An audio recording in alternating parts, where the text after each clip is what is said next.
Diu una història sufi d'un poble de gent cega. Un dia va arribar una criatura nova a la vila. Cadascun dels cecs va agafar una part de la criatura i va declarar que sabia què era. «És una serp», va dir el primer. «És una manta», va dir el segon. «No, són columnes», digué el tercer. I com que només van experimentar una part d'aquell ésser, tots estaven equivocats. En el nostre dia a dia solem veure les coses separades i no com a parts d'algo més gran. El món és molt complex i per poder entendre la seva complexitat hem de veure el gran dibuix.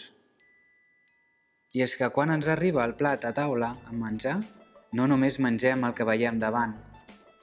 Dins de cada fulla d'enciam, tros de tomàquet, cada engruna de pa, el raïm, dins de cada aliment hi ha molt més del que sembla. En cada queixalada hi ha l'univers sencer. Cultivem el nostre món.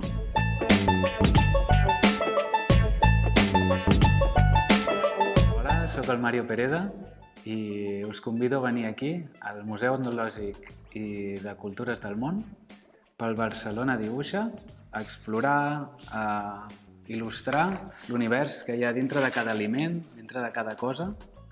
I així doncs, vine, dibuixa i menja't el món.